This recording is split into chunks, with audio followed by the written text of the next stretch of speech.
अस्सलाम वालेकुम। Controversy today के साथ आपकी खिदमत में हाजिर हैं। जैसा कि आपको मालूम कि अब तक की अहम खबरें और खबरों पर हमारे तबसरा निगारों की राय। तबसरा निगारों के तारुफ से पहले आज के मौजूआत का तारुफ आपसे करवाते चले। पाकिस्तान के अंदर सर्वे करने वाला एक अदारा है, उसका नाम है इप्सॉस।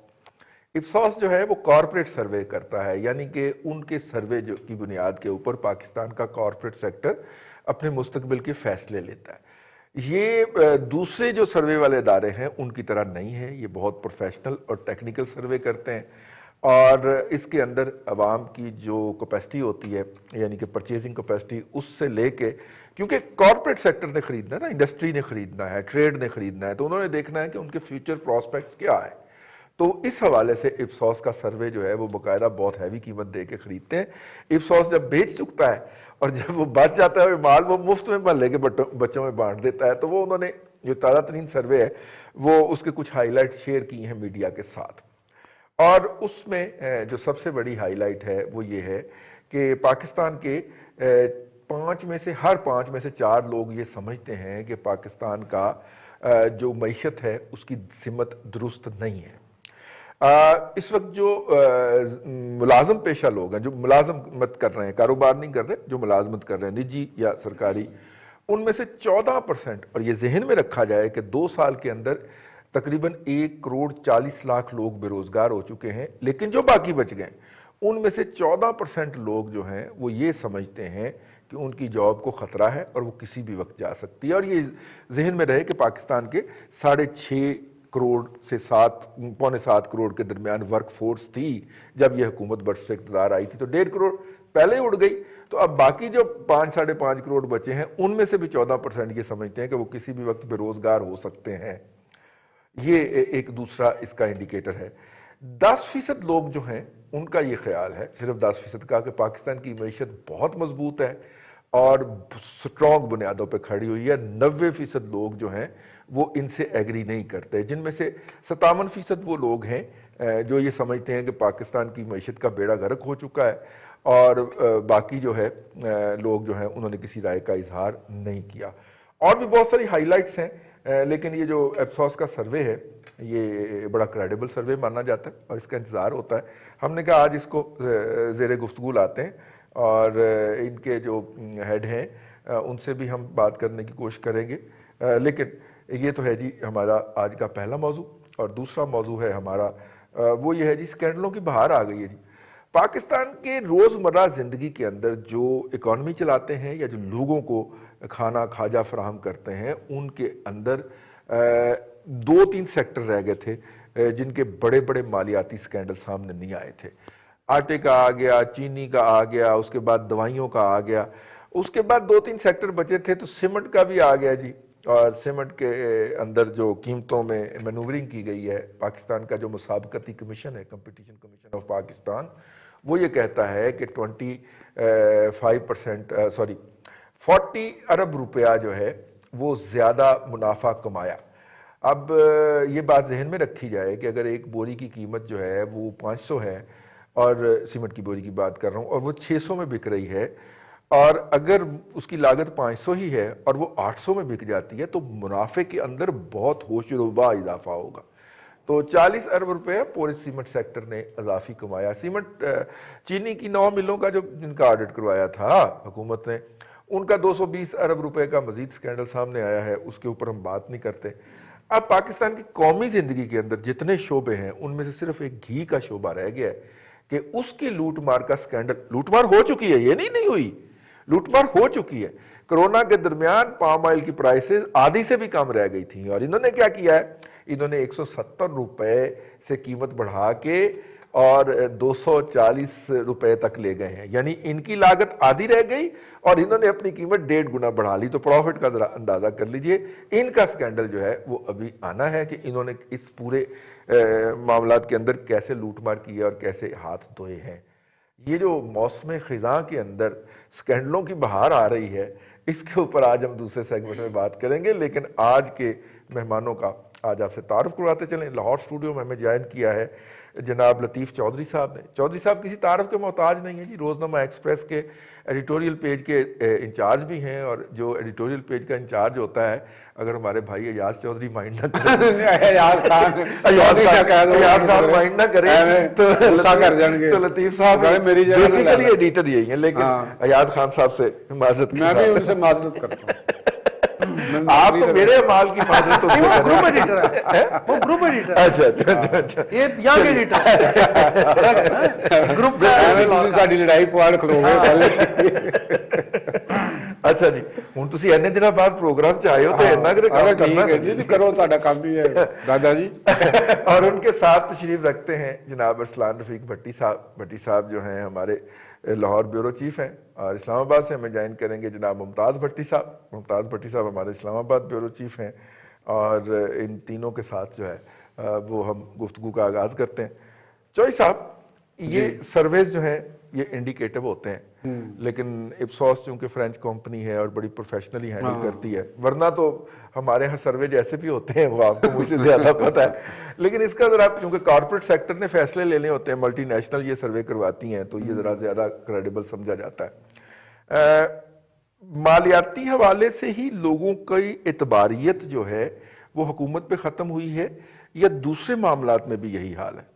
दूसरे से मुराद आपकी क्या है? सियासी या इंतजामी एडमिनिस्ट्रेटिव, जैसे हेल्थ सर्विसेज की फरामी हो गई, जैसे चीज दूसरी फरामी हो गई, इस तरह की कोई भी डिलीवरी के साइड के ऊपर भी उनकी ऐसी क्रेडिबिलिटी जो है वो मुतासर हुई है, या सिर्फ ये इकोनॉमी के हवाले से ही हम समझें? देखें, बात जहां मेरा एक इसमें जो इनपुट है जी प्लीज बात में, क्योंकि आप भी मईशत के एक तालिब इल्म हैं और चीज़ों को बड़ी अच्छी तरह समझते हैं, तो मेरा ख्याल है कि जो हुकूमत की माशी पॉलिसी है वो ऊपरी हद तक तो शायद आदाद शुमार में जो रेमिटेंस के हवाले से या ज़र मुबादला के ज़खायर के हवाले से जो मॉनेटरी पॉलिसीज़ हैं जो हमें स्टेट बैंक ऑफ पाकिस्तान बताते हैं या हफीज़ शेख साहब बताते हैं, तो वो तो किसी हद तक में भी वो उसको बैलेंस करने में कामयाब हो रहे हों। नहीं, उसमें पॉजिटिव इंडिकेशन। हाँ, तो लेकिन असल सवाल किसी हुकूमत की कामयाबी का वो ये है, अगर हम उसको इकोनॉमिक इंडिकेटर्स के हवाले से देखते हैं कि क्या हुकूमत ने ऐसी रूल्स एंड रेगुलेशंस मुतारफ़ कराए हैं जिससे सरमायाकार नई सरमायाकारी कर सके और वो रोज़गार फ्राहम कर सके निजी शोबे के अंदर। सरकारी शोबे में तो तकरीबन ना होने के बराबर रोज़गार बचा है, तो निजी शोबा भी मुख्तलिफ़ किस्म की जकड़बंदियों में भी है, और जो कुछ सेक्टर्स ऐसे हैं जो बहुत ज़्यादा मौके से फ़ायदा उठाकर, क्योंकि ये एक सरमायादार की नेचर होती है कि वो सबसे पहले अपनी प्रॉफिट को देखता है, उसे ये गर्ज नहीं होती कि भाई दूसरों को क्या नुकसान पहुंच रहा है, नीचे कौन सा क्या पहुंच रहा है। जैसे गन्ने के काश्तकारों के साथ होता ही आ रहा है, तो वो शुगर मिल एसोसिएशन वाले इकट्ठे हो जाते हैं, एप्टमा इकट्ठी हो जाती है, उनको अपने ही मामला से गर्ज होती है। तो ये एक ऐसा मामला है कि शुगर इंडस्ट्री का आया, उन्होंने प्रॉफिट कमाया, हुकूमत अब दावे करती फिरती है कि जी हमने सस्ती कर दी चीनी इंपोर्ट करके, लेकिन असल सवाल ये है कि जो सब्सिडी पहले दी गई आपने, जो रूल्स एंड रेगुलेशन रिलैक्स करके, और उसमें भी एक हुकूमत की चालाकी नज़र आती है कि किस अंदाज में एक आपने सूबों को इजाज़त दी शुगर बरामद करने की और आटे के हवाले से दी, तो ये चीज़ें एक हमें इम्बैलेंस नज़र आता है चीज़ों के अंदर। अब सीमेंट का भी आ गया सामने, आपकी वो इस रिपोर्ट को इतनी जल्दी रद्द नहीं किया जा सकता, और इसमें कोई शुबा नहीं है कि जो तामीराती एजेंसी को सेक्टर को जो इंसेंटिव दिए गए हैं हुकूमत की जानिब से, तो वो इंसेंटिव तामीरात के ज़रिए लामहला वो फ़ायदा सीमेंट इंडस्ट्री ने उठाना है या स्टील इंडस्ट्री ने उठाना है। उसने, क्योंकि दो मेजर कंस्ट्रक्शन के ये हिस्से होते हैं जिसमें एक सीमेंट है और दूसरा आयरन और स्टील है, तो इन लोगों ने वो इसका फ़ायदा उठाना है। तो सीमेंट का तो आ गया कि उन्होंने अपनी ज़रूरत के तहत लोगों की जो कंस्ट्रक्शन एक्टिविटी है वो भी ज़रूरत बन जाती है ना, जब आपने कोई तामीरात कोई प्लाजा बनाना शुरू किया है या कोई बहुत बड़ा कोई शॉपिंग मॉल बनाना शुरू किया है तो अब उसको रास्ते में तो नहीं रोक सकते, तो उसमें आपने सीमेंट भी लेना है, आपने सरिया भी लेना है, तो उससे ये एक बेहतरीन मौका होता है जो इंडस्ट्रियल होता है, मैन्युफैक्चरर होता है, और उसका जो आगे मिडल मैन होता है जिसने आगे जाके वो सरिया सेल करना होता है, होलसेल डीलर्स होते हैं जो, तो वो इससे उनके पास ये टाइम होता है, उनको जैसे मुझे ऐसा लगता है कि उनको जैसे मौका फराहम किया जाता है कि भी भाई हमने आपके लिए ये कर दिया है, तो जितना इस अरसे के दौरान आप फायदा उठा सकते हो तो वो उठा लो। तो वो अब मेरा ख्याल है कि जो सीमेंट के जो अदारे हैं या सीमेंट फैक्ट्रियाँ हैं उन्होंने ये ज़रूर इसको, मुझे तो ऐसा फील होता है कि ये जो सेक्टर है तामीराती सेक्टर, इसके साथ सीमेंट और आयरन तो लाजमन मलजूम है, और उन्होंने आवाम की जब या सरमायाकार बड़ा जो सरमायाकार आता है अपनी करने के लिए कंस्ट्रक्शन, तो वो उसको ज़्यादा पे करना पड़ता है, ज़्यादा उसके अखराजात ज़्यादा बढ़ जाते हैं, तो उस निस्बत से अगर हम रोज़गार के मौका पैदा करने की सूरत करें तो वो इतने नहीं हैं, वो उस तरह पैदा नहीं हुए कि सीमेंट सेक्टर में भी नहीं पैदा हुए, बल्कि सीमेंट सेक्टर में भी जो कोरोना की वजह से इन्होंने कुछ ले ऑफ किए हैं, लेकिन बोरी की कीमत बढ़ा दी गई है। जी सही। उधर उनकी सैलरीज भी कम हो गई, सैलरी बजट भी कम हो गया, दूसरी तरफ आपने प्रॉफिट रेट भी अपना ज्यादा कर लिया, और अल्टीमेट नुकसान अवाम को पहुंचा। किसी हुकूमत की माशी कारकर्दगी को जज करने का जो एक मॉडर्न वर्ल्ड में, तरक्की याफ्ता दुनिया में जो अब इंडिकेटर हो गए हैं, उसमें ये देखा जाता है कि अवाम को कितनी ज्यादा स्टेट जो है वो सहूलियात फराहम कर रही है। आपने जो दीगर शोबों का पूछा, आप सरकारी हॉस्पिटल में किसी भी जगह चले जाए, आपको आधे से ज्यादा एमरजेंसियों में भी तकरीबन ना होने के बराबर है, हर वार्ड बंद किया हुआ, वो आपको कह देते हैं जी कोरोना का लिए आप आ जाएं, बाकी के लिए आप चले जाएं, और कोरोना का भी वो वहां पे टेस्ट नहीं होते, किसी ने MRI करानी है, किसी ने कुछ करानी है, वो सिफारिशें ढूंढता फिर रहा है। इसका मतलब है कि सरकारी हॉस्पिटल्स के अंदर कोई सहूलत उस तरह आवाम को नहीं दीगी, बल्कि वो श्रिंक हुई है, उसका बजट कम हुआ है। और दूसरी तरफ देखें तो हुकूमत के जो इंतजामी अखराजात हैं, जो सिर्फ रजी साहब आपको भी पता होगा, भट्टी साहब को भी पता होगा, जो उनके इंतजामी अखराजात हैं उनमें कमी नहीं हुई, उनमें कमी नहीं हुई। जो बदकिस्मती हमारी ये है कि हमारे जो सो कॉल्ड पीपल्स रिप्रेजेंटेटिव हैं वो भी अपनी मुराद बढ़ाने के चक्रों में है कि साडा TADA ਵਧਾਓ जी, साडा पैसे, साडा खर्चा नहीं पूरा होता, उन्हें दूसरों से कोई गरज नहीं है कि इस मुल्क के अंदर अवाम बैठे हुए हैं, आप कोई मेडिसिन लेने चले जाएं उस पर आपको कोई कंट्रोल नज़र नहीं आता, आप सब्जी लेने चले जाएं सब्जियों पे आप किसी का कोई कंट्रोल नहीं नज़र आता। अब तो सब्जी खरीदने का भी अब अच्छा खासा बंदे के ना दिल को हाथ पड़ता है जब वो सब्जी के भाव पूछता है। हाँ, तो वो आपको सबको पता है, जो मेरे बड़े अच्छे ताल्लुकात हैं सब्जी वाले के साथ, तो उसने कहा आपको मैं 950 रुपए किलो लगा लूंगा, बस अंदाजा लगा लें। तो इसमें और उसके मुकाबले में आप देखेंगे कि हम तो भट्टी साहब हो गए, मैं हो गया, हम तो एक ऐसे सेक्टर से ताल्लुक रखते हैं जिसमें तो तनख्वाहें बढ़ने का तो खत्म होगी बात, तो बल्कि घटा दी गई। और वो एहतजाज भी नहीं कर रहे और कोई बात भी नहीं हम कर सकते।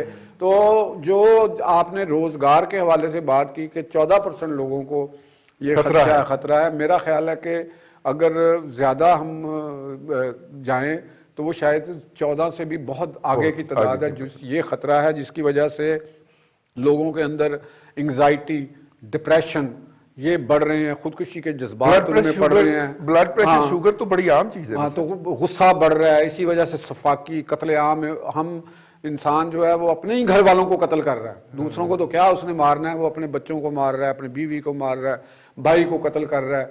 तो कोरोना का खौफ उनसे मजीद उन पे वो आता है।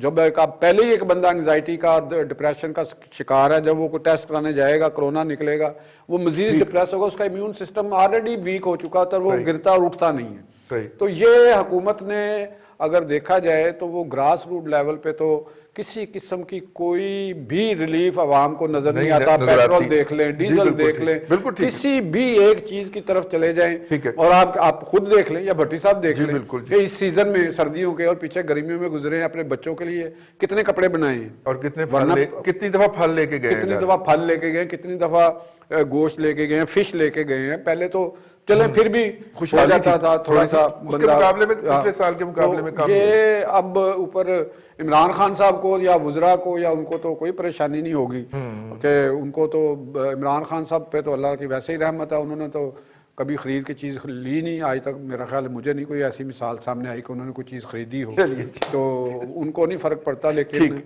आम आदमी और मिडिल क्लास का तो मेरा ख्याल है कि पाकिस्तान की मिडिल क्लास काफी हद तक कम हो गई है। मुमताज भट्टी साहब की तरफ चलते हैं। मुमताज भट्टी साहब, ये नॉर्मली परसेप्शन सर्वे होता है और 2600 लोगों से इन्होंने सवाल किया पूरे पाकिस्तान के अंदर, और इसमें उन्होंने रेशो भी रखा है जी, मतलब 40% जो है वो उन्होंने शहरी इलाकों से और 60% उन्होंने देही इलाकों से अपने जो टारगेट्स होते हैं वो चुने हैं। तो मेरा मतलब है कि इसमें पूरे पाकिस्तान की नुमाइंदगी भी मौजूद है, आबादी के हिसाब से और लोकेलिटी के हिसाब से, और पाकिस्तान की पूरी सोसाइटी की नुमाइंदगी भी मौजूद है। एक अच्छा सैंपल है अगर आप 2600 लोगों से ये सवाल करते हैं। उसके अंदर मुझे जो है वो जो 10% लोग जो हैं जिनका ख्याल है कि मुल्क की मईशत मजबूत बुनियादों पे खड़ी है, मुझे उनमें से किसी की तलाश है। उनका जहनी टेस्ट कराना जरूरी है बड़ा। भट्टी साहब, मुमताज भट्टी साहब, आई मीन देखिए, ये जो परसेप्शन खराब है हुकूमत का, जब हुकूमत अपनी एतबारियत खो देती है, हुकूमत क्या होती है?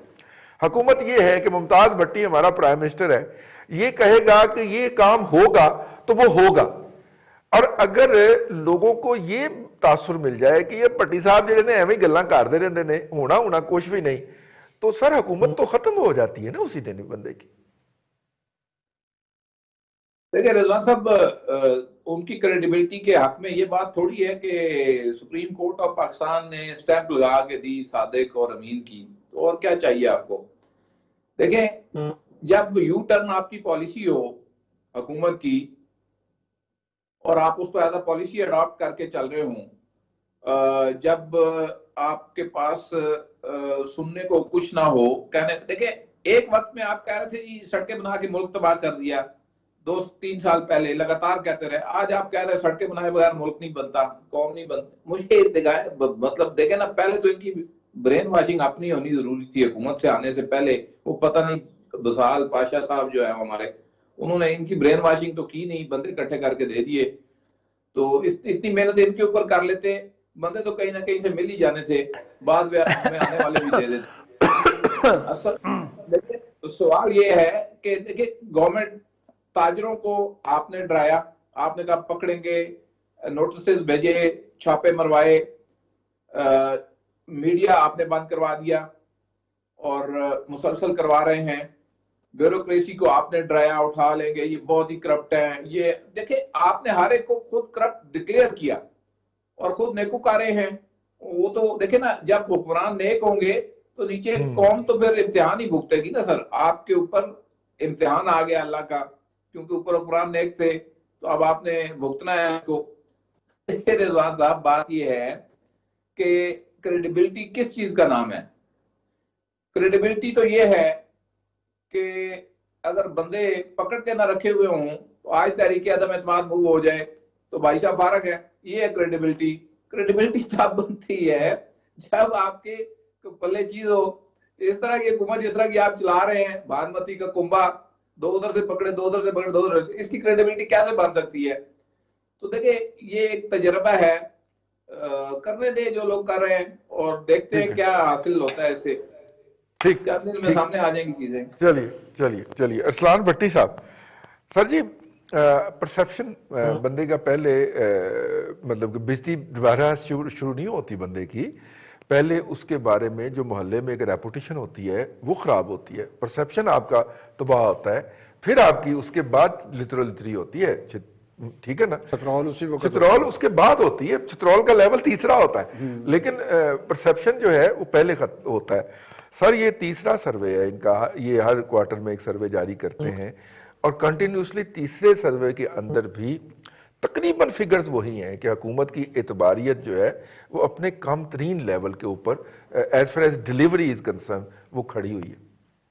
भाई साहब, दो बातें, एक तो है जो अच्छा पहलू, वो ये है जी कि हमारे वज़ीर-ए-आज़म साहब मोहतरम फरमाते हैं जी कि गाड़ियां देख लें कितनी बिक रही हैं, मोटरसाइकिलें धड़ाधड़ बिक रही हैं। आप कौन कहता है कि जी बेरोजगारी हो गई है? बात यह है जी कि जिनके पास गाड़ियां थी वो बेचारे मजबूर हो गए मोटरसाइकिलें खरीदने के लिए। सीधी सी बात है जी। तो गाड़ियां जो खरीद वैसे रहे हैं, भट्टी साहब आपस की बात वो है, पुरानी गाड़ियां खरीद रहे हैं। मेरे घर में भी एक मोटरसाइकिल पुरानी खड़ी हुई है और अब मैं संजीदगी से गौर कर रहा हूँ कि उसको कि चलाया उसको चला लिया। हजे जी, ना बिल्कुल हजे ऐसी ना है। चलाना, ठंड बड़ी है जगह। ठंड की वजह से मैं अब रुका हूँ दूसरी जी। जो असल पहलू ये है जी कि देखें, एक तो जो सैंपलिंग करते हैं वो 2600 बंदे का है, उसमें आपने बताया जी कि मैंने पढ़ा वो थोड़ा सा आज भी बैठे बैठे यहीं पे, कि उसमें शहरी इलाके 40% है, 60% दही इलाके हैं।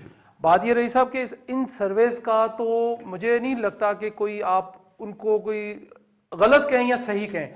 आप बाहर निकल जाएं, बाजार किसी में चले जाएं, गांव का बाजार है, दही इलाके का बाजार है, वो गुलबर्ग का बाजार है, वो गड़ी शाहू का बाजार है, वो किसी बड़े इलाके डिफेंस का बाजार है, आप जाके वहां माइक आगे करें तो लोग बोलना शुरू हो जाते हैं कि जी हम ये हमारे मसाइल और भट्टी साहब वो कुछ बोलते हैं जो हम नशर नहीं कर नशर नहीं कर सकते, हमें बार बार टू करनी पड़ती है। हम क्या करें, हमें तो टू ही नहीं जान छोड़ रही है, कुछ टू कहीं से आ जाती है, कुछ टू कोई राइट से कुछ लेफ्ट से, हम कहीं जाए तो जाए कहां। अब बात ये जी कि हमारे पल्ले जो मीडिया के सारे बड़े हम फन्ने खान थे, बड़े हम कहते थे ऐसी की तैसी फेर देंगे, हमें कॉल आए ना आए हमारी ऐसी की तैसी फिर चुकी है। अब हम करें किधर, क्या करें। अब वो बात ये जी कि इन सर्वे का जो आप फिगर्स बता रहे हैं, मुझे बताइए कि इन सर्वेस के मुताबिक अगर वाकयातन ये सर्वे है तो हुकूमत को होश के नाखून लेने चाहिए।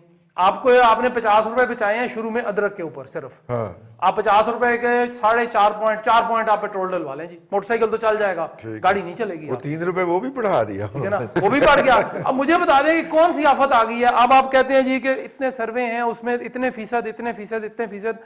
रईस साहब, आम आदमी बिल्कुल, लतीफ चौधरी साहब बिल्कुल सही फरमा रहे थे कि भट्टी साहब तो हम अपनी मिसाल देते हैं ना, भट्टी साहब आप हमने तो अंदाजा अपनी ली है। करें कि कीमत कम करनी हो ना तो कहते हैं यकम को करेंगे जी, और बढ़ानी हो तो 15 नहीं 15 को बढ़ा देंगे। अब रईस साहब देखिए, मैं आपको सिंपल सी बात एक बता रहा हूं जी, हमारी तनख्वाहों पे कमी बेशी हुई, ठीक हो गया जी, हम आगे तो नहीं गए, हम फिर उधर चले गए जो आज से हम 10, 12 या 15 साल पहले थे। आप भी, मैं भी, लतीफ चौधरी, बिल्कुल ठीक है जी। मैं जो चीज 1 किलो लिया करता था रईस साहब, मैं हकीकतन बता रहा हूं आपको, आज शर्मिंदगी भी है लेकिन मजबूरी भी है, मैं पाव से आधा किलो के दरमियान आ गया हूं। मैं नहीं लेके जा सकता, मैं प्याज 5 किलो नहीं खरीद सकता। अब मैं 1 किलो लेता हूं, वो खत्म हो जाता है, फिर अगले दिन आ जाता है, क्योंकि मैं रोजाना की बुनियाद पे देख रहा हूं कि जी मेरे एक्सपेंसेस हैं क्या। अब अगर गवर्नमेंट सेक्टर में देखें, जो आप 10% की आप बात कर रहे हैं ना, वो बिल्कुल हैं जी, वो सारे के सारे वो हैं जो पार्लियामेंट में बैठे हैं। उनको कोई फिक्र नहीं है कि एक आम आदमी के लिए मुर्गी का गोश्त 400 रुपए किलो है, चने की दाल 300 रुपए किलो है, या घी 240 या 42 रुपए किलो है, आटा वाला ये घी लोअर लेवल का जो जी, मैं लोएस्ट लेवल की बात कर रहा हूं, लोएस्ट लेवल की जी। अब उसमें ब्रांडेड को तो वो तो 400 टच करवाई जाती है। हाँ, उनको कोई फिक्र नहीं है। चीनी आपने बड़ी आत्मताई की कबर पे लात मारी, आपने 83 रुपए 50 पैसे चीनी, वो चीनी मुझे आप जरा खा के दिखा दें, वो पाउडर है सारा, वो चीनी नहीं है, वो आप खाएं, आपका गला थोड़ी देर के बाद उसमें तुर्श होना शुरू हो जाता है। वो अजीब सी चीनी मंगा ली है इन्होंने, पता नहीं कहां से मंगाई है, उसके अंदर पता नहीं नमक ठोक दिया कि क्या किया। बहरहाल बात वापसी आ रहा हूं मैं, बात ये रही साहब कि सर्वेज हैं, सर्वेज आई ओपनर होते हैं, लोगों की, हुकूमत की, आवाम की इस्लाह के लिए होते हैं। हम इस सर्वे को, सबसे पहला बयान आप देख लीजिएगा कि अभी मैंने पढ़ा नहीं, मेरी नजर से नहीं गुजरा, सबसे पहले जो हमारे मशीरान की फौज है ना, वो इसको कहेगी कि ये तो जी है ही गलत। दूसरी बात कि आपने आज तक जितने सर्वेज हुए हैं, क्या उन सर्वेज का जो रिजल्ट आता रहा है उसके ऊपर कभी बैठ के आपने सोचा, किसी हुकूमत ने भी, माजी में भी अब भी, कि हम करने क्या जा रहे हैं और हमारे साथ हो क्या रहा है? क्या हमारी अवाम, हमारा सिर्फ वही हाल है। रही साहब आखिरी बात करने लगा हूं, बंदे बता दो, लितर खान लगे, बड़ी लंबी लाइन होती है, ताड़ी मेहरबानी बंदे बताओ। बिल्कुल ठीक है, ये जो सारा मुद्दा था उठा। जी जी भट्टी साहब, जी भट्टी साहब, देखिए आप सर्वे को छोड़ें, आपकी आंखों के सामने किसान के घर से दरवाजे ताले तोड़कर 1350 रुपए मन गंदम उठाई गई और इसी पाकिस्तान के अंदर 3000 रुपए मन बेची गई। जो गन्ना है वो किसान से खरीदा गया उधार पर और 160 रुपए, और अब 190 किया है, पिछली दफा 160 रुपए था। और चीनी जो किलो बिकी है वो आपके सामने 110 रुपए और 115 रुपए बिकी है, अब नीचे आई है। इसी तरह अद्वियात के अंदर हुआ, यही पेट्रोलियम के अंदर हुआ, यही जो है वो आपके सामने डॉलर के अंदर हुआ। तो कहां पे क्या नहीं हुआ, उसके बाद क्रेडिबिलिटी सर्वे हो या ना हो तो सामने नजर आती है। और इसमें बंदे बढ़ाए, चला बंदे बढ़ाओ, बंदे बताओ, बस छाड़ दो, दुख वाली गल्लां छड्ड दिओ, बंदे बताओ। जितियां मार नहीं तो चित्र भी तो नाल बिदाने पैने जी, वो किथों ले आने, उन्हें पैसे ही नहीं है। और जो रॉ मटेरियल है वो मिलता नहीं है, और कंस्ट्रक्शन इंडस्ट्री ना फ्लोरिश कर रही है। इंपोर्ट क्या बैन मजे है हैं? जी। बिल्कुल ठीक है। आज जो है वो दो हैं जी, ये जो हमने मुद्दा उठाया था, इसका जो हल है वो हुकूमत ने ढूंढ लिया है जी। उन्होंने पल्स ग्लोबल नामी एक इसी तरह की सर्वे करने वाली एजेंसी हायर कर ली है और उसने कहा कि सब चीजें ठीक हैं, और उसका उन्होंने सर्वे ये भी पल्स से यही नजर आता है कि नब्ज चल रही है जी, नंबर चल रही है, वो पल्स ग्लोबल उसका नाम है जी। तो उसका सर्वे इंशाल्लाह आपको हम कल पेश करेंगे। वो उन्होंने उम्मीद का सूरज चढ़ा दिया जी। आज के दिन में ब्राजील की चीनी जो है वो 28 रुपए किलो, 28 रुपए किलो पाकिस्तानी मौजूदा 28 रुपए किलो आलमी मंडी के अंदर दस्तयाब है। ये मैं नहीं कह रहा, ये जनाब असद उमर साहब ने फरमाया है, और उन्होंने हुकूमत से मुतालबा किया है कि वो फौरी तौर पे ये सस्ती तरीन चीनी दरामद कर ले। अब जिस कमेटी ने इस दरामद की मंजूरी देनी है वो उसके भी मेंबर हैं, जिस काबीना ने इसकी मंजूरी देनी है वो इसके भी मेंबर हैं। अब मुझे समझ नहीं आई है कि किस वो हुकूमत किस हुकूमत से वो मुतालबा कर रहे हैं। वो जब डिसीजन मेकिंग फोरम के ऊपर बैठे हुए हैं तो उन्हें वहां पे डिसीजन करवाना चाहिए कि भाईजान हम इंपोर्ट कर लें। पाकिस्तान के अंदर सस्ती चीनी जो थी वो आई थी, इतनी नाकस चीनी हुकूमत ने और हुकूमत के मंजूर शुदा इंपोर्टर्स ने इंपोर्ट किया है कि वो कोई बंदा खुर्दनी यानी कि खाने के मकासद के लिए इस्तेमाल करने को तैयार नहीं है। इंडस्ट्री को तो छोड़ देना, इंडस्ट्री भी वो खरीदने को तैयार नहीं, जो कि आगे प्रोडक्ट वगैरह बनाती है। प्रोग्राम में फिलहाल वक्फे के बाद आएंगे तो अगले मौजू को डिस्कस करेंगे।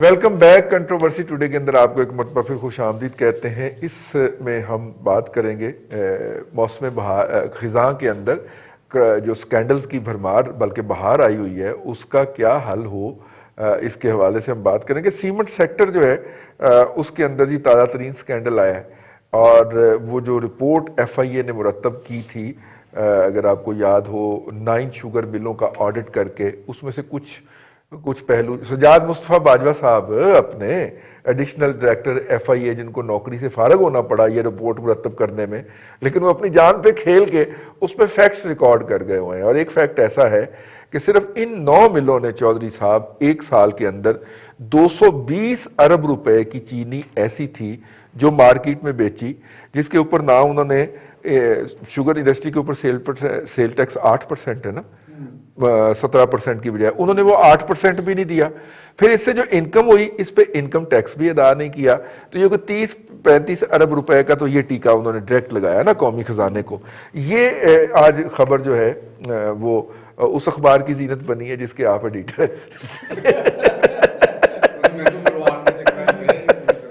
हैं। तो चौधरी साहब ये पहली हुकूमतों के बारे में तो ये होता था कि उनके स्कैंडल जो होते थे वो उनके जाने के बाद आया करते थे। ये तो अल्हम्दुलिल्लाह इस हुकूमत के अपने दौर में ही आना शुरू हो गया। वो इस पे बड़ा फख्र लेते हैं कि देखिए जनाब हम बिलीव करते हैं उसके ऊपर, ट्रांसपेरेंसी के ऊपर और अकाउंटेबिलिटी के ऊपर, लेकिन इनका कोई एक्शन नहीं होता हुआ नजर आता। सर वजह क्या? एक्शन तो उन्होंने लेना ना, वजह तो आप सिंपल सी है, जिन्होंने एक्शन गवर्नमेंट ही लेती है ना किसी के खिलाफ। तो जब गवर्नमेंट ही उनके साथ मिली भी हो, जैसे आपने शुगर का जिक्र किया, जी तो शुगर को जो उसकी एक्सपोर्ट की इजाजत भी गवर्नमेंट ने दी, और कबीना के लेवल पे, हाँ कबीना के लेवल पे, और बड़ी चालाकी और शातरी वहां पे दिखाई है कि वो फिर आगे सूबों को रिकमेंड कर दी है कि जी आप करें, फैसला कर रहा है, ये फैसला लेके हमें वापस भेजें। हाँ ये फैसला ले लें, आप ये कर लें, ताकि कोई हमें ना कहे हम सूबों पे डाल दें। तो ये एक सोचा सब समझा ये एक फैसला है, एक्ट है। ये कोई ऐसे ही बेवकूफ़ी में या उसमें नहीं मुझे लगता कि हुआ है, क्योंकि आपको भी पता है कि जो हुकूमत में बैठे हुए लोग हैं वो कॉर्पोरेट सेक्टर के भी हैं। असद उमर जो वज़ीर मनसूबाबंदी हैं, असद उमर साहब, वो कॉर्पोरेट सेक्टर को बहुत अच्छी तरह जानते हैं, और उनकी और दानिश हो या ना हो, लेकिन उन्हें मुनाफा कमाने के हुनर और वजारत लेने के हुनर उनको आते हैं कि किस तरह वजारत भी वापस ली जाती है और किस तरह पैसा भी कमाया जा सकता है। और वो इस लिहाज से वो बहुत सियाने भी हैं और ईमानदार भी हैं। तो ये ईमानदार लोग जो हैं वो अवाम को जिस तरह थुक लगा रहे हैं, तो वो मेरा ख्याल है अवाम को भी उसका अब थोड़ा सा मिलना चाहिए, उनको भी मज़ा, कभी पता तब्दीली चले। का मज़ा। हाँ, तब्दीली उनके लिए आई है। लेकिन बहरहाल जो एक हम करते हैं बात, सबसे बड़ी आप बात देखें कि जहांगीर तरीन जो हैं, उन्होंने एक टीवी इंटरव्यू में, आपको याद होगा, जो उन्होंने अपने लंदन जाने से पहले दिया था, तो उन्होंने कहा कि जी मैं क्यों वापस करूं, ये तो मैंने लीगल कानूनी सब्सिडी है, इसमें कौन सी ऐसी बुरी बात है। तो बात वही आती है कि आपने कानून का, मैं अक्सर ये बात कहता हूं कि सबसे पहले, ये आपको भी शायद इसका बिल्कुल आप मेरी तायद करेंगे, मुझे उम्मीद है कि सबसे पहले आप कानून के अंदर, अख्तियारात के अंदर छुपी हुई बेईमानी और नाइंसाफी को खत्म करें। ठीक है ना? आप सब्सिडी क्यों दे रहे हैं? जब आवाम को सस्ती नहीं मिलनी चीज, तो आप उनको सब्सिडी ना दें, उनको, उनसे पूरे इनकम टैक्स लें, उनके जितने उनके टैक्स बनते हैं उनसे टैक्स वसूल करें। वो महंगी बेचते हैं तो फिर ठीक है, उनको कॉस्ट ऑफ प्रोडक्शन ज्यादा होती है, तो आवाम के आप सामने लें, खुद ही बंद हो जाएंगी आदि। या पाकिस्तान की जरूरत से ज्यादा शुगर मिलें बनी हुई है। जी बिल्कुल, जरूरत ही नहीं है एक इलाके में। आप इस पे गौर करें ना, सिर्फ जिला अटक में, वो भट्टी साहब शायद ज्यादा जानते होंगे कि वहां पे कितनी 17 फ्लोर मिले हैं। हाँ जी बिल्कुल। आपने क्यों इजाजत दी है? किस तरीके से इंडस्ट्रियल प्लानिंग की है? मिनिस्ट्री ऑफ कॉमर्स है, मिनिस्ट्री ऑफ फाइनेंस है, या दूसरे जो हमारे मनसूबाबंदी की मिनिस्ट्री है, उन्होंने कभी इस चीज़ पे किया इस बात कि हमने जो इंडस्ट्री बेस्ड अगर मुल्क को करना है, या हमने लेके अगली टेक ऑफ पोजीशन पे लेके जाना है, तो इलाके के जरूरत के हिसाब से इंडस्ट्री होती है ना। सही। तो वो तो ये तो नहीं कि आपने वहां पे इतनी शुगर मिले, अटक की कितनी आबादी होगी, वहां पे 2 शुगर मिले, एक की बहुत मेरा ख्याल बड़ी जरूरत होगी। वो इसीलिए है कि वहां वो अब कोटे के मुताबिक ले लेते हैं अब गंदम, और वो आगे फिर वहां पे कर देते हैं, और वो अफगानिस्तान तक, वहां तक वो जा रही होती है। यानी गंदम हमारी जहाँ वो बाहर रही है। सही। ठीक है। और ये हमारी, यही हमारी शुगर मिल प्लानिंग है कि पाकिस्तान को उतनी जरूरत नहीं है जितनी आपने वो इस तरह की भारी आपने अपनी तरफ से ये इंडस्ट्रियलाइजेशन नहीं की, ये मुल्क को एक नया बोझ खजाने पे डाल दिया। अब उन जो मुंह खुले हुए हैं उनको पैसे हम दे रहे हैं कि आप ये पैसे लें और ये चीनी करें। अब चीनी सस्ती करे, ये क्या है?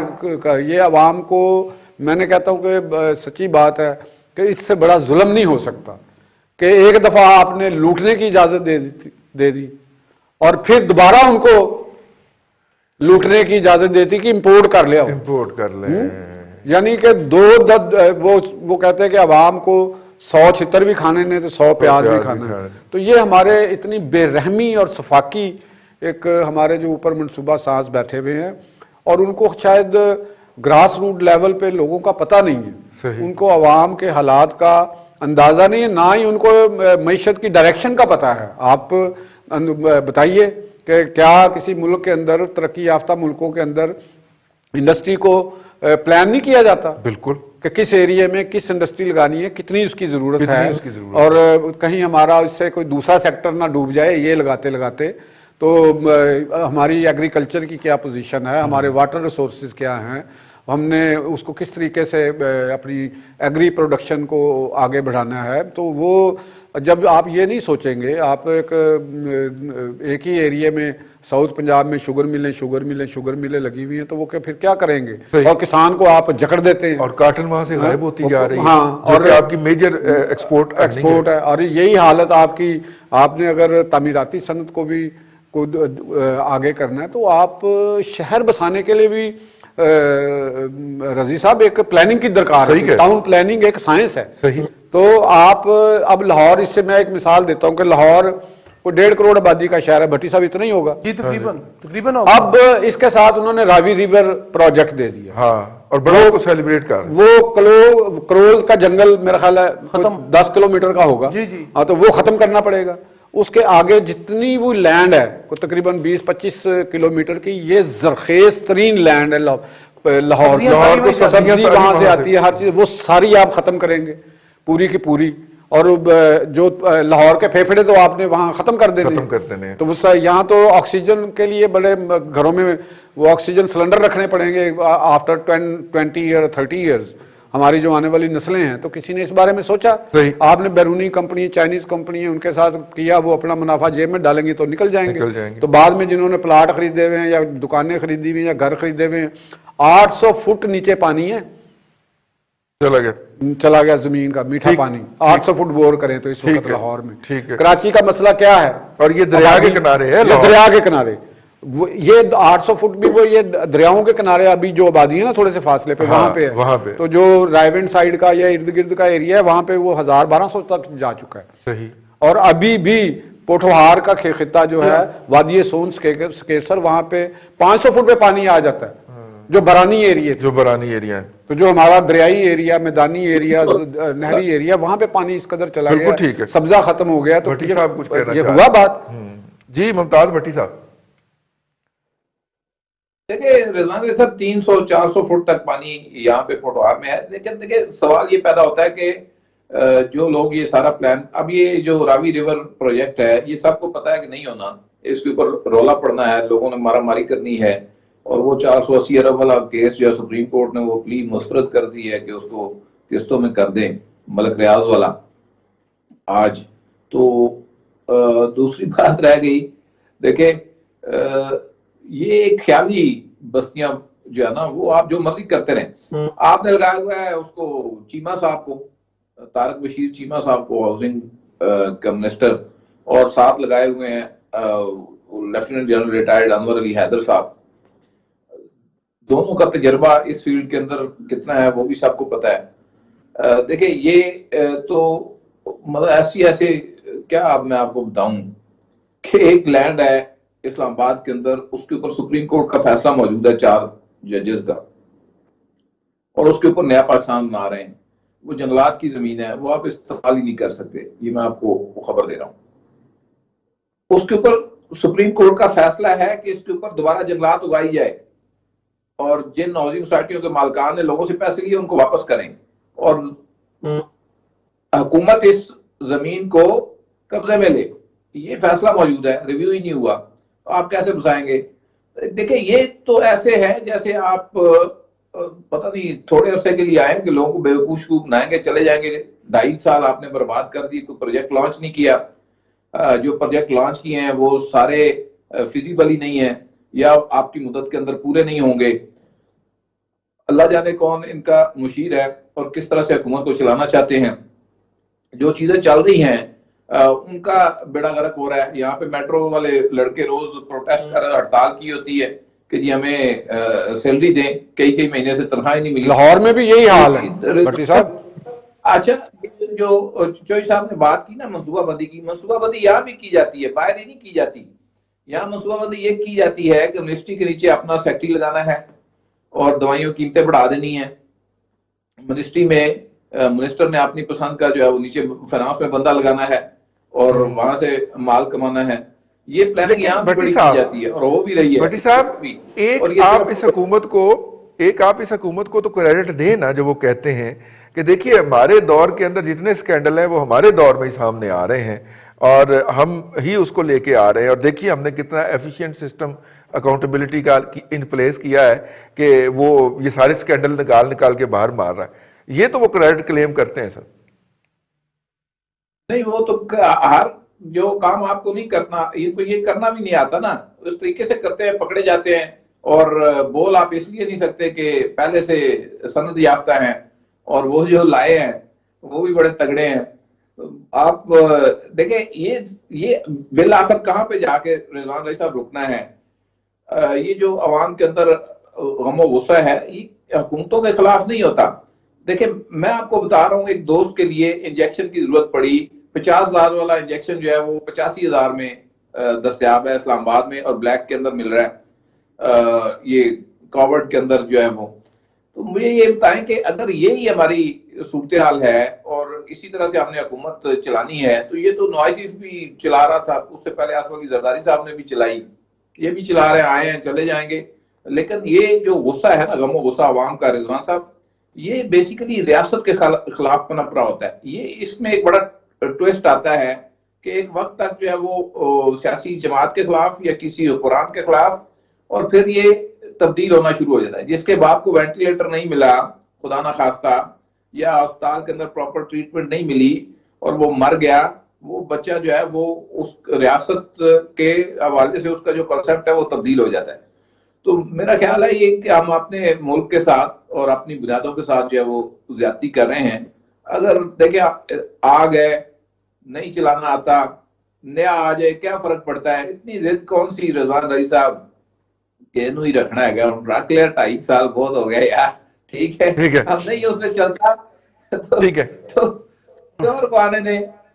चले चले, ठीक है। भट्टी साहब, ये जो असलान भट्टी साहब, ये मेरा मतलब है हुकूमत जो है वो उसके दौर के अंदर परसेप्शन खराब हुआ, ठीक है, और फिर उसके साथ साथ ये स्कैंडल्स भी आना शुरू हो गए हैं। स्कैंडल आता है, हुकूमत दावा करती है कि जनाब हम इसके मुल्ज़म को पहुंचाएंगे। शुगर स्कैंडल सबसे पहले आया था, उससे शुरू हो जाइए, किसी जिम्मेदार को उंगली भी लगी हो, लेकिन वो बड़े धड़ल्ले के साथ स्कैंडल जो है वो आता है, फिर वो फिशू हो जाता है। बल्कि इन्होंने तो रखा हुआ है कि एक स्कैंडल को दबाने के लिए ये बड़ा उससे स्कैंडल लेके आते हैं, और कोई शोबा घी के अलावा बचा नहीं है जिसको बेनकाब किया जा सके कि इन्होंने इतने 100 अरब रुपए की दिहाड़ी लगाई है यहाँ पे, ठीक है ना। तो फिर हुकूमत क्या कर रही है? मेरा मतलब वो गिनती कर रही है। रईस साहब, वो एक वो नहीं है मिसरा है कि कहावत है कि शेर है, बदनाम ना होंगे तो क्या नाम ना होगा, ठीक है ना। तो बात यह है जी कि अगर चलें उस तरह नेकनामी ना सही, बदनामी सही, बदनामी के अंदर ही मशहूर होते चले। अच्छा, अंडर डिस्कशन आना चाहिए, ठीक है ना, अंडर डिस्कशन रहना चाहिए। और दूसरी बात आप जो बार बार कह रहे हैं ना जी कि खुर्दनी तेल, रईस साहब खुर्दनी तेल में स्कैंडल है, लेकिन उसके अंदर भी चूंकि हुकूमती लोग मौजूद हैं। अब अफसोस की बात यह है कि इस हुकूमत में पहली दफा हुआ है पाकिस्तान की तारीख में कि हर गैर कानूनी 73 साल की तारीख में, 73 साल की तारीख में कि हर गैर कानूनी काम कानूनी तरीके से कर रहे हैं, कानून का सहारा लेकर कर रहे हैं। कि जी आपने चीनी पे सब्सिडी दी, सूबों पे डाल दें। गंदम किसने शॉर्ट किया? सिंध ने। दवाइयां किसने बढ़ाई? पंजाब के अंदर वो है जी, मसले मसाइल हैं जी। अच्छा जी, हो गया। सीमेंट का क्या है जी? दवाइयों की कीमत हम इसलिए बढ़ाई कि सस्ती दवाइयां जो थी वो शॉर्ट हो गई थी, तो हमने बढ़ा दी जी। वो पंजाब ने कहा जी कि दवाइयां नहीं मिल रही हैं जी, शोर मचा, यहाँ से शोर होगा हो गया, लोगों ने कहा जी दवाइयां बढ़ा दें, उन्होंने रेट बढ़ा दिया। पेट्रोल मिलना बंद हुआ पूरी मुल्क के अंदर 3 सूबों में, उन्होंने कहा जी 70 रुपए से उठाएं, 100 रुपए करें, देखें मिल जाएगा, मिल गया। अब वो जो आपके दोस्त हमारे हैं हैस्कोल वाले, वो यहाँ से अपना दफ्तर उठा के शारजा ले गए, पता नहीं किधर चले गए, मोटरवे उनको जबरदस्ती दे दी गई कि भाईजान आप आए, आपकी मेहरबानी, माई बाप आप इसको करें। रईस साहब खामियां इतनी ज्यादा हैं कि उनको कंट्रोल करते करते, या डैमेज को अगर आप कह लें कंट्रोल करते करते, शायद जितनी सीमेंट पाकिस्तान में है ना कि इंडस्ट्री बड़ी बढ़ गई है, हमें सीमेंट इंडस्ट्री धड़ाधड़ दिन रात 24 घंटे मशीनें चल रही हैं, रईस साहब वो सीमेंट कम पड़ जाएगा, जितनी दरारें आ चुकी हैं वो सीमेंट नहीं भर सकता वहां पे। अब आप एक तरफ कहते हैं जी कि जब इंडस्ट्री हमने चलानी है तो रॉ मटेरियल, मुझे भट्टी साहब बिल्कुल ठीक कह रहे हैं, रॉ मटेरियल जो है वो बाहर से आना है, हमने कहां से बना लेना है जी? रॉ मटेरियल तो हमारे पास है नहीं है, और जो हमारे पास है उसका रेट हमने 950 रुपए अदरक का कर दिया जी। हम गरीब आदमी करे तो क्या करें? अब आप कहते हैं जी सीमेंट के अंदर इन्होंने 25-26 रुपए का 950 रुपए अदरक का रेट सिर्फ मेरे वास्ते सी, वो बाकी 1000 रुपए, 1000 रुपया जी, चलो 1000 रुपया मैंने मान लिया, खुसूसी रायत मिली, बाजार से बाहर आए खरीदा था। रईस साहब सीमेंट के अंदर था कि हुकूमत ने फैसला ये किया था, जो हुकूमती तुर्रम खान थे जी के 25-26 रुपए का रिलीफ दिया जाएगा फी बोरी, दिया भी मेरा, ठीक है जी, उन्होंने दे दिया। अब उसमें किया ये सीमेंट वाले ने क्या किया, थोड़ा है बाकी ऐसी आपे ले लेंगे, बाकी उन्होंने कहा जी हम खुद ले लेंगे, उन्होंने वो भी ले लिया। अब उन्होंने जो बाजार में मार्केट में मुझे दीवार बनानी है या घर बनाना है, तो मुझे जो उन्होंने बोरी दी उसके ऊपर जो रिलीफ आया वो सिर्फ मुझे मिला 10 या 11 रुपए का, 25-26 का नहीं मिला, बाकी वो खा पी गए। हुकूमत से भी पैसे, यही हाल है जो सब्सिडी का आप बताते हैं, बार बार जिक्र करते हैं कि जी सब्सिडी, मुझे बताइए कि मेरे प्यारे पाकिस्तान में चीनी है 110 रुपए, और बाहर की चीनी इंपोर्ट करने के बाद वो 83 रुपए 50 पैसे, तो फिर आप इंडस्ट्री मैं तबाह कर रहा हूं या आप खुद तबाही के धाने पे लेके जा रहे हैं? भट्टी साहब 2 साल पहले घर बनाया था तो सीमेंट की बोरी 450 से 480 के दरमियान आई थी, ठीक है, इस रेट में घूमती रही थी। आज 600 प्लस के ऊपर बोरी आ रही है रईस यार। साहब, क्या तूफान मच गया इस रईस साहब, दौरान। देखें, फ्यूल की प्राइसेस नीचे गई हैं तो कॉस्ट कम होनी चाहिए थी। 31 दिसंबर तक है सर 25 रुपए हुकूमत की तरफ से रिलीफ लेके खा गए हैं, इधर से ये रईस 1.5 साहब, गुना कीमत काट दी है। मुझे बता दीजिए कोई एक सेक्टर आप बता दें जिसमें रिलीफ अगर हुकूमत ने दिया है और इन्होंने इंडस्ट्रियलिस्ट ने खाया है और अवाम तक पहुंचाया, मुझे कोई एक इंडस्ट्री का नाम आप बता दें कि जी है। अब चीनी, ये कह रहे थे मेरे दोस्त, मेरे मोहतरम, मेरे उस्ताद भी हैं लतीफ चौधरी साहब, बात ये रही साहब वैसे बड़े उस्ताद हैं। हाँ, उस्ताद है ये। नहीं ਤੁਹਾਡੇ अब ਜਿਹੜੀ उसमें- ਤੁਹਾਡੇ ਪਿਆਰੇ ਇਮਰਾਨ ਖਾਨ ਨੇ ਉਹ ਸਾਨੂੰ ਕੱਟ ਗਏ ਨੇ अच्छा जी। हाँ वो बहुत बड़े उस्ताद ने। रही साहब, अगर चीनी, मुझे बताइए कि अगर चीनी हमारे पास वाफिर है तो मेरे प्यारे पाकिस्तान में 100 रुपए किलो क्यों है? 100 रुपए किलो क्यों तो है? 50 रुपए पे क्यों नहीं आती? हाँ। अगर गंदम वाफिर है, हाँ। हमने बम्पर क्रॉप क्लेम कर दी, तो फिर मुझे बताइए कि आटा जो है वो 80 रुपए किलो क्यों भट्टी बिकता है? साहब, अगली बम्पर क्रॉप चावल। नहीं, अगली गंदम की फसल की फिक्र करें, क्योंकि इस वक्त यूरिया जो है उसमें को 25-30% इजाफा कर रईस दिया गया साहब, है। आप- ये यूरिया है जो कि अगली फसल के लिए डलना है, अगली गंदम की फसल रजी के लिए। साहब, रजी साहब देखें, बात हमारे लिए बड़ा आसान काम है। अपोजिशन पे डालें, माजी की हुकूमत पे डालें, बाहर से इंपोर्ट करें, बेच लें और पैसे कमाएं। अल्लाह अल्लाह। साफी। जी जी, नहीं भट्टी साहब कहते हैं नहीं है तरीका नहीं। जी भट्टी साहब, नहीं नहीं मुमताज नहीं। भट्टी साहब। जी अरसलान साहब, बड़ा आसान फार्मूला है, अपोजिशन में ना डालें। देखें, 200 यूट्यूबर जाले मुतलक पाले हुए हैं जो हर चौथे दिन आते हैं, वहां से गैस निकल रही है, वहां से तेल निकल रही है, वहां से तांबा निकल रहा है, वहां से सोना निकल रहा है। रजी साहब सही कह रहे हैं। वो सही कह रहे हैं, साडा तेल ही निकल रहा हमारा है। सबका तेल निकल गया है, हमारा आटा भी निकल गया है, हमारा जो है वो क्या कहते हैं पेट्रोल भी निकल गया है सारा आप- भी- नहीं, वो सही कह रहे हैं भट्टी साहब, मैं इख्तलाफ कर रहा हूँ आपसे। सूजी भी निकल शदीद गई। इख्तलाफ। तेल, तांबा, गैस, वो शहबाज शरीफ भी निकाला करता था, पर चिन्नौर से क्या निकाला है? आथर सीमेंट और सोना और चांदी निकाल दिया। ਉਹਨੇ ਸੋਨਾ ਕੱਢਿਆ ਸੀ, ਇਹਨੇ ਤੇ ਸਾਡੀ ਸੂਜੀ ਵੀ ਕੱਢ ਲਈ ਹੈ। भट्टी साहब, आप हो जाते हैं सीरियस। बात ये है कि भाईजान, बात याद नहीं, रखें। गैस लीक हो चुकी है भट्टी साहब। हाँ, बहुत लीक हो गई। देखिए, गैस जो है ना वो लीक हुई है, वरना हमारे पास गैस बहुत ज्यादा थी, गैस लीक हो गई। ਵੀ ਗੈਸ ਹੁਣ ਵੀ ਬੜੀ ਜੇ ਭੁੱਖ ਦੇ ਨਾਲ ਪੇਟ ਫੁੱਲਿਆ ਹੁੰਦਾ ਹੈ। बहुत शुक्रिया लतीफ चौधरी साहब, मुमताज भट्टी साहब, अरसलान भट्टी साहब। गैस निकली थी जी कराची के साहिलों पे, बस वो प्रॉपरली हम हैंडल नहीं कर पाए तो वो लीक पानी में मिक्स हो गई। पानी में लीक हो गई। आज के लिए इतना ही, कल फिर आपसे मुलाकात होगी। अपना ख्याल रखिएगा। अल्लाह हाफिज।